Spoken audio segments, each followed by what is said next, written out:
Yeah, absolutely. I mean, look, he is a lot of what I try to be as a color commentary person, your play by play. I look at us and I want us to be Pat and Madden one day. It's huge shoes to fill, but at the same time, they're who I like to model us after. I mean,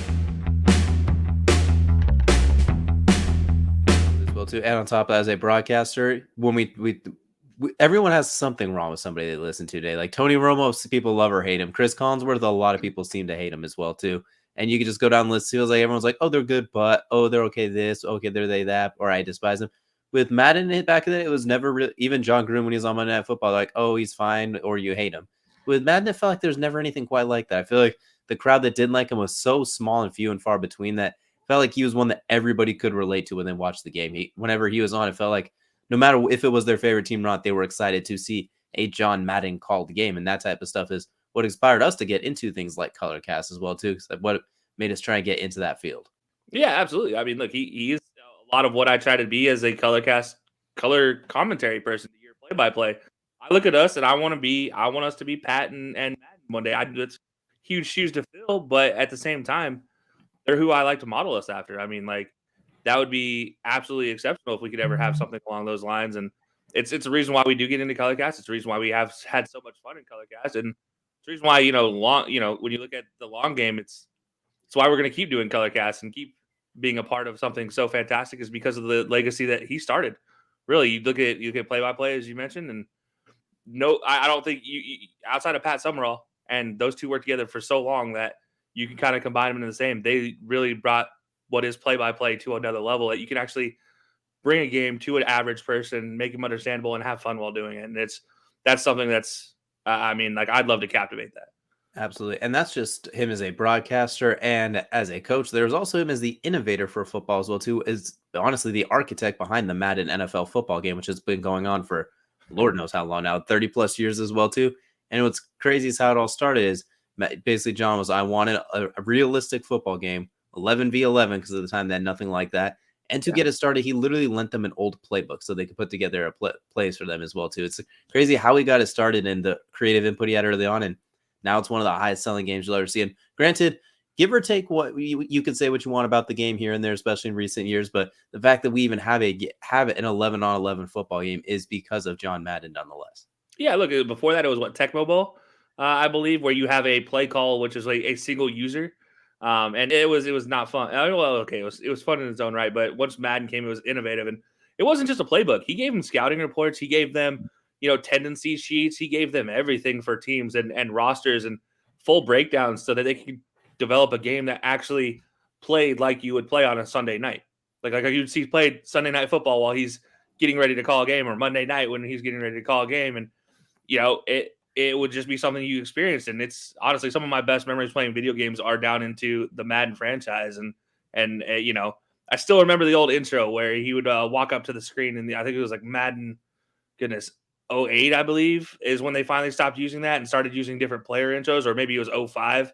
But before that, it was always John Madden introing you into what is Madden football today. Absolutely, as well too. It's always sensational, and I haven't got a chance to see the Madden documentary yet, as well too. I'm still waiting. I still need to see that as well too. I really look forward to it, and it's probably going to hit a whole lot different now that when you factor in everything as well. Yeah, it just started live streaming, by the way, on ESPN Plus. So it is now out on ESPN Plus. That means Hulu. If you have Hulu Plus, it's on there as well. Well, guys, we're So gonna yeah, cut this cast short so I can go watch it now. Nice seeing you guys. I'll be back. We'll be back later. no, I'll be watching it as well tonight, and that's for sure. It was something that I missed. I honestly thought it was later in the day on last Sunday, and then we both missed it, and we were like, wait, what? No, crap. All right.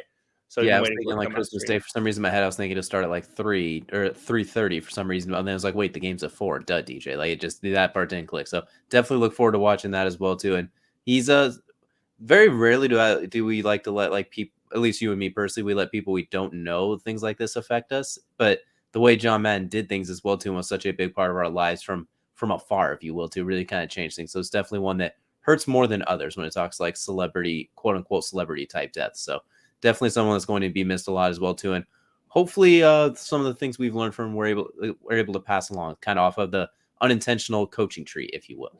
Yeah, absolutely. No, it is definitely one that affects you a little differently. We didn't actually post anything on social yesterday, which is rare for us to begin with, and it was honestly mostly down to this whole thing because we knew we were going to cover it today, and we wanted to give it its just due. And a simple tweet doesn't really encapsulate what he meant to both of us when growing up, and what he's meant to this podcast as far as what we do in our Colorcast lives. I mean, look, Colorcast has allowed us our opportunity to try to emulate what they did, and maybe we carry that torch a little bit somewhere down the road. If they ever give us a chance to draw plays on the screen afterwards as well, too, it is over. But just saying that now, that is ever an opportunity, and we get to actually break that out. It is a whole nother ball game. And one of my favorite calls he ever did was that game Monday night, Brett Favre, after his dad died against the Raiders, who had put up 4 touchdowns and 350 yards or whatever it was. It just went absolutely ballistic. That was some of John Madden's finest work as a play-by-play caller as well, too. That's one that sticks out in my head specifically. Yeah, look, I honestly don't think about his play-by-play as much as when I learned about defenses and how to block and everything. One of the videos I always go back to is his explanation of the 4-6 Bears defense and just how unique it was, where you have the refrigerator Perry, you have the 3 defensive tackles lined up, it's offset, it's the way he described it is so. I was like what 9-10 years old when I'm watching this for the first time, and the way he's describing this to a 9-year-old, I understood it. It made sense to me, and I'm like, oh wow. And then so he says the name Refrigerator Perry, and I'm like, wait, I'm gonna look up this guy, look up his highlights, and then I'm looking up this guy's highlights and looking up this free safety lined up in the box, and that led me to a whole different set of things. And yeah, I think of his breakdowns, just everything. I was so enthralled by it. It was so unique and fun for me growing up, learning football, and it's what helped me to get to where I am and my interest in football to where it is today. 100% me as well, too. So definitely, John Madden, definitely going to be missed as well. Absolutely.